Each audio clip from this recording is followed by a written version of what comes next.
Seringkali kita mudah tergoda untuk mengejar sesuatu yang nampak lebih besar, lebih tinggi, lebih hebat, lebih mewah. Dan terkadang kita melepaskan sesuatu yang sudah jelas kita miliki, lupa mensyukuri. Dan sikap itu acap kali membawa kita kepada kemunduran, bahkan kehancuran. Dalam pepatah Sunda kita mengenal itu seperti moro julang ngelepaskeun pusing. Dalam bahasa Indonesia ada fabel yang sangat terkenal, yakni seperti angsa bertelur emas. Simak.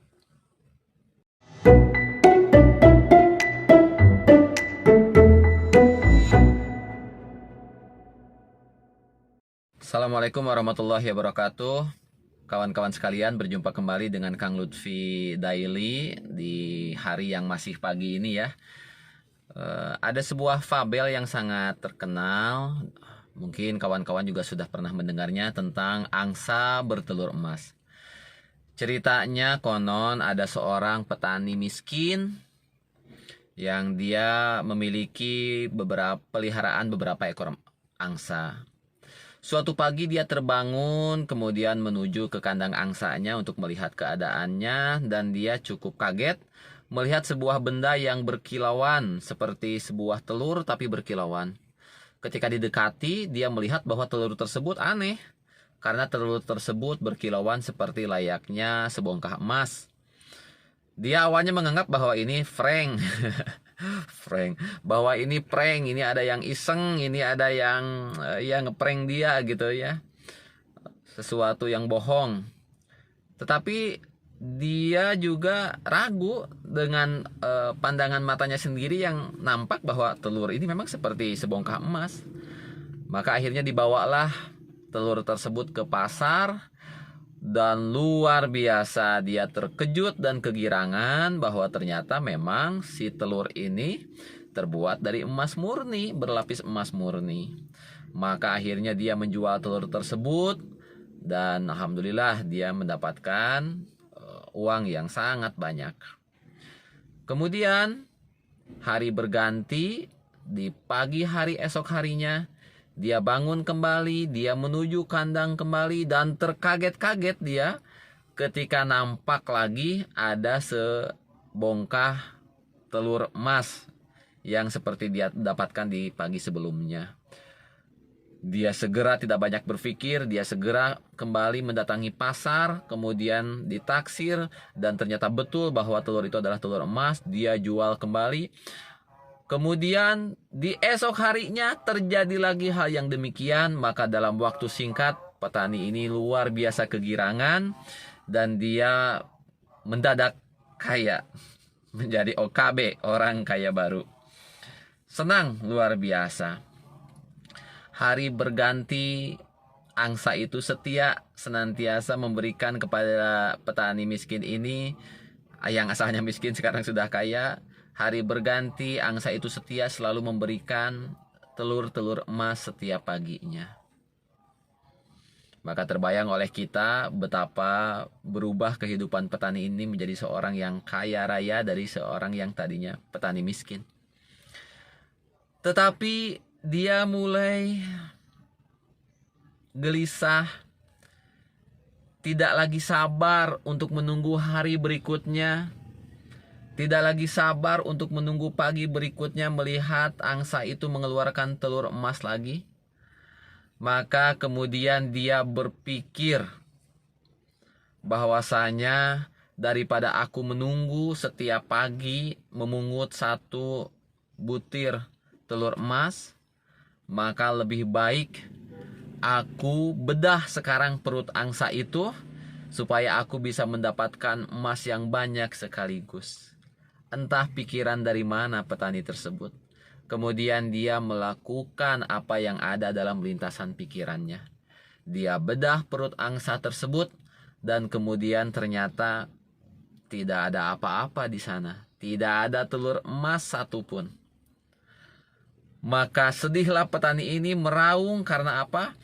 Karena dia sudah kehilangan satu-satunya sumber yang selama ini biasa menghasilkan telur emas setiap pagi untuk dia.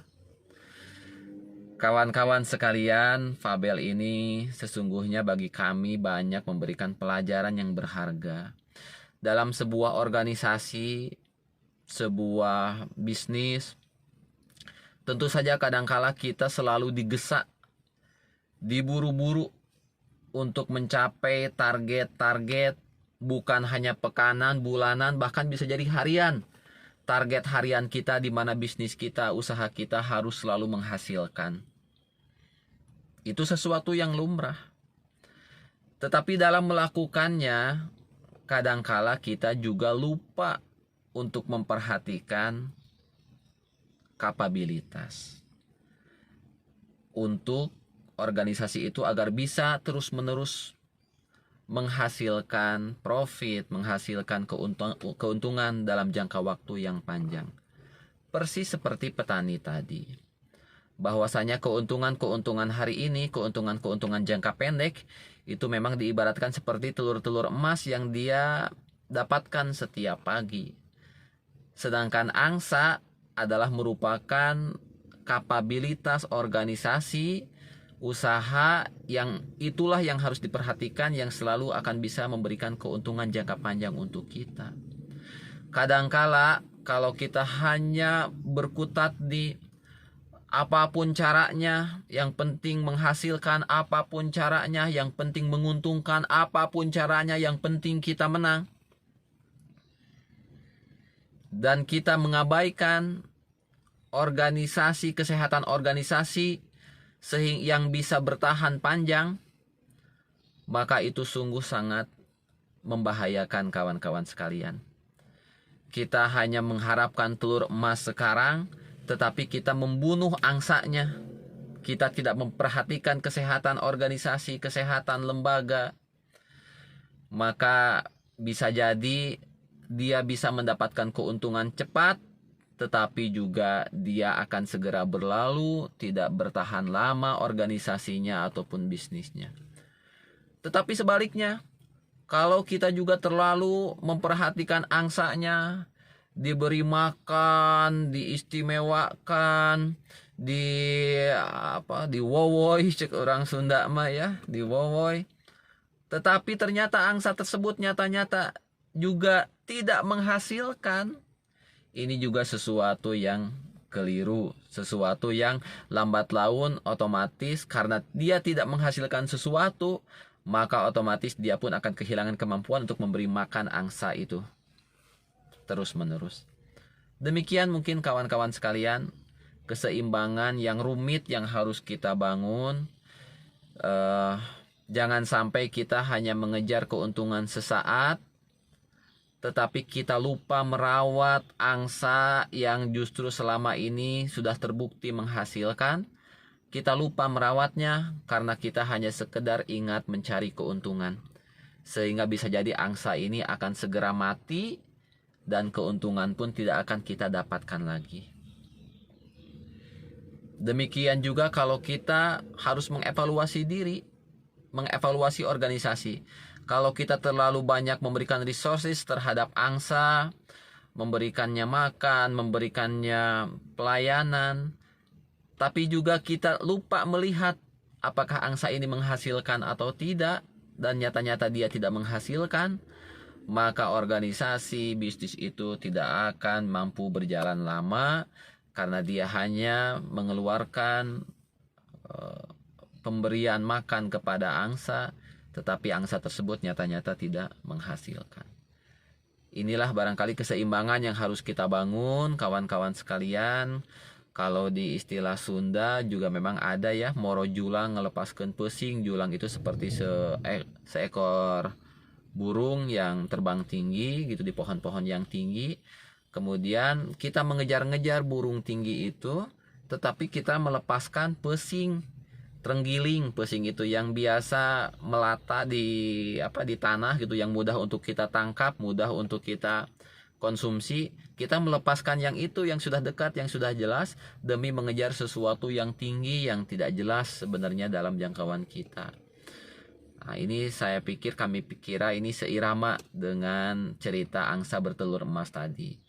Mudah-mudahan kita terhindar dari jebakan demikian, terlalu bernafsu mendapatkan keuntungan sampai membedah perut angsa sehingga angsanya malah mati dan keuntungan pun tidak dia dapatkan lagi. Juga demikian, jangan sampai kita hanya sibuk memberikan makan angsa tetapi nyata-nyata angsa tersebut tidak menghasilkan. Maka sungguh dua hal ini harus terus-menerus kita seimbangkan. Rawatlah angsanya dengan baik, kemudian dia terus bisa menghasilkan, maka selama itu berjalan meskipun hari demi hari, maka insya Allah kita akan bisa survive dan bertahan dengan baik, menghasilkan profit dengan kesehatan organisasi yang terus meningkat. Demikian barangkali Kang Lutfi Dairi pagi ini, mudah-mudahan ada guna dan manfaatnya. Silahkan like, subscribe, nyalakan loncengnya agar Anda bisa mendapatkan notifikasi langsung jika ada video terbaru dari kami. Terima kasih. Assalamualaikum warahmatullahi wabarakatuh.